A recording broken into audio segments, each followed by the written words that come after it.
आए दिन भारत में ब्रेन स्ट्रोक के जो मामले हैं हमें देखने को मिलते हैं। 1.5 से 2 लाख जो केसेस हैं वो सालाना भारतवर्ष में देखे जाते हैं। आज वर्ल्ड ब्रेन स्ट्रोक डे है, उसके मौके पर हमारे साथ लिवासा हॉस्पिटल से डॉक्टर हैं। आइए इनसे बातचीत करते हैं और जानते हैं कि क्या कारण है, किस तरह से पेशेंट्स के ऊपर हावी हो रहा है और इससे क्या बचाव रखने चाहिए। नमस्कार, मैं राखी, आप देख रहे हैं NT24 न्यूज़। आइए डॉक्टर विनीत जी हमारे साथ मौजूद हैं, उनसे जानते हैं कि ब्रेन स्ट्रोक का जो सबसे बड़ा रीज़न है वो क्या है। नमस्कार, मैं हूं डॉक्टर विनीत सग्गड़। मैं हूं director neurosurgery and head interventional neurosurgery Livasa hospital Mohali. देखिए, स्ट्रोक बेसिकली क्या होता है, जो एक लकवे के नाम से मशहूर है। होता क्या है, इसमें आपके ब्रेन की जो सर्कुलेशन होती है, ब्लड सर्कुलेशन होती है, उसमें कोई ना कोई रुकावट आती है। तो जैसे हार्ट में वो हार्ट अटैक लेके आती है, ब्रेन में उसको ब्रेन अटैक या स्ट्रोक कहा जाता है। अब स्ट्रोक जो है उसके लक्षण क्या हैं, तो उसके लिए हम लोगों ने एक निमोनिक तैयार किया है याद करने के लिए। आप याद रखें, बी फास्ट मतलब बी फॉर बैलेंस। अगर मरीज को चलने फिरने में या उसके बैलेंस में कोई प्रॉब्लम आती है। ई फॉर आइज, आंखों में कोई रोशनी में कमजोरी आती है या तिरछापन आता है।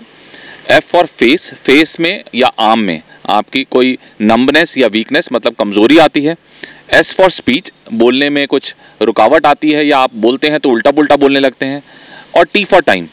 तो ये निमोनिक है जिससे कि हम स्ट्रोक के लक्षण हैं जो उनको पहचान सकते हैं। और स्ट्रोक के लक्षण पहचान लिए जाते हैं तो उसके बाद आपको इमीडिएटली एक स्ट्रोक रेडी हॉस्पिटल में जाने की ज़रूरत है। अब स्ट्रोक रेडी हॉस्पिटल किसको कहते हैं? स्ट्रोक रेडी हॉस्पिटल वो है जो कि बेसिकली जिसमें सारी फैसिलिटीज़ एक ही रूफ के अंडर अवेलेबल हो। न्यूरोलॉजिस्ट हो, न्यूरोसर्जन हो, इंटरवेंशनिस्ट हो और CT MRI और CT एंजियो या DSA, ये सब फैसिलिटीज़ इकट्ठे अवेलेबल हों। तो सर, ये जो लकवा की प्रॉब्लम है, आपको क्या लगता है कि ये किस एज में ज़्यादा जो है लोगों को परेशान कर रही है? आप देखते हैं कि आए दिन केसेस आ रहे हैं, तो ये कौन सी एज है जिस पे ये ज़्यादा हावी हो रही है? जी, जनरली ओल्डर एज में ये ज़्यादा हावी हो रही है, लेकिन जैसे जैसे शुगर और BP के मामले बढ़ते जा रहे हैं और यंगर पेशेंट्स में भी अब हमें स्ट्रोक देखने को मिल रहा है। तो सर, ये जो एक तरह से है कि किसी को भी अचानक से ही हो जाता है, तो क्या इसका कुछ समय सीमा रहती है कि हम इतने टाइम के अंदर अगर हम पेशेंट को ले जाते हैं डॉक्टर के पास तो रिकवर हो जाएगा, अदरवाइज वो लाइफ टाइम के लिए ऐसे ही रहता है? जी ज़रूर। अगर आप देखें, मैंने आपको निमोनिक जो बताया था उसमें बी फास्ट बोला था और आखिरी जो उसमें लेटर था वो है टी फॉर मतलब टाइम। जितना जल्दी आप डॉक्टर के पास पहुंचेंगे उतना ही रिस्पॉन्स जो है इसका अच्छा होगा। जैसे कि अगर आप 3 या 4 घंटे के अंदर पहुंचते हैं तो जो थ्रोम्बोलाइसिस है वो सबसे ज़्यादा इफेक्टिव होता है। परंतु अगर मरीज उसके बाद पहुंचता है तो हमारे पास ऑप्शंस थोड़ी सी लिमिटेड हो जाती हैं। फिर एक नई टेक्निक है जो रिसेंटली डेवलप हुई है जिसको मैकेनिकल थ्रोम्बेक्टमी कहते हैं।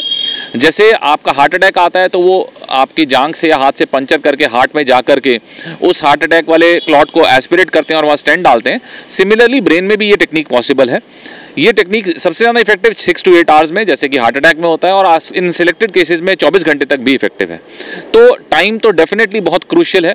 जितना जल्दी जो है इसको हम क्या कहते हैं पेशेंट को एक स्ट्रोक रेडी हॉस्पिटल में लेके पहुंचते हैं उतना ही ज़्यादा अच्छा जो है ट्रीटमेंट्स का रिजल्ट आता है। सर, देखा जाए कि कुछ सुनने में आते हैं पेशेंट्स ऐसे कि जी रात को सो रहे थे, सुबह उठे तो फेस एक साइड को टेढ़ा दिख रहा है, तो उस टाइम में हमें कैसे पता चलेगा? जैसे 3 से 4 घंटे का आपने समय बताया, हो सकता है वो सोते हुए उसको लकवा मार गया, तो सुबह अगर पता लग रहा है वो फेस एक साइड को तिरछा है, ऐसा कुछ भी है, तो उसमें क्या बचाव रहेंगे? देखिए, उसमें बचाव ये है कि उसके बाद नेक्स्ट रोल आता है इमेजिंग का। वही जो मैंने आपको बताया ना, स्ट्रोक रेडी हॉस्पिटल, जैसे कि लिवासा हॉस्पिटल एक स्ट्रोक रेडी हॉस्पिटल है जहाँ पे आप इमेजिंग के द्वारा आप ये डिफाइन कर सकते हैं कि ये स्ट्रोक जो है कितनी देर पहले हुआ है, कितना एरिया इससे डैमेज हो चुका और कितना और हो सकता है, तो उसके हिसाब से ट्रीटमेंट जो है फिर पॉसिबल होता है। तो इससे तो ये होगा कि जो हो सकता था उसको बचा सकते हैं, बट जो हो चुका है उसके लिए ऐसा कुछ नहीं, उसके लिए नहीं। देखिए, इसीलिए तो टाइम इंपॉर्टेंट है। तो बेटर ये है कि जितना जल्दी हो सके उतना हॉस्पिटल पहुंचा जाए। तो सर, इसके लिए आप पेशेंट्स को क्या मैसेज देंगे, किस तरह से अवेयर करेंगे कि ब्रेन स्ट्रोक के जो मामले हैं वो कम हो जाएं, किस तरह से रोक सकते हैं? देखिए, 2 एस्पेक्ट हैं। पहला है प्रिवेंशन में आप अपना लाइफस्टाइल चेंज कीजिए, अपना एक्सरसाइज कीजिए, अपना खान पान है जो उसमें कंट्रोल लेके आएँ, स्मोकिंग ड्रिंकिंग को अवॉइड करें। अगर आपको शुगर BP हो चुका है तो उसको कंट्रोल करने की कोशिश करें। ये तो है प्रिवेंटिव एस्पेक्ट्स जो स्ट्रोक के हैं। और अगर ये पेशेंट को हो जाता है तो सबसे पहला इंपॉर्टेंट पार्ट आता है उसको डायग्नोसिस जो मैंने आपको निमोनिक बताया, बी फास्ट, उसको याद रखें। अगर इनमें से कोई भी सिम्टम आता है तो इमीडिएटली हॉस्पिटल पहुंचे या अपने स्पेशलिस्ट को कॉन्टैक्ट करें और जो अप्रोप्रिएट ट्रीटमेंट है उसको शुरुआत करें। तो सर, ये जो इतने बढ़ते मिलते केसेस हैं, क्या ऐसी कोई हेल्पलाइन वगैरह है जिस पे हम तुरंत कॉल कर सकें या हमें किसी तरह से हेल्प मिल सके? जी ज़रूर, हमारे हॉस्पिटल लिवासा हॉस्पिटल ने एक हेल्पलाइन नंबर लॉन्च किया है, ये मैं आपके सामने दिखा रहा हूँ। ये 24 घंटे अवेलेबल है और आपको इस पे इमीडिएट रिस्पांस मिलेगा और आपकी पूरी हेल्प की जाएगी। बहुत सारे केसेस में अगर वो नियर बाय हैं तो उनको एम्बुलेंस सेवा भी प्रोवाइड की जाएगी। धन्यवाद।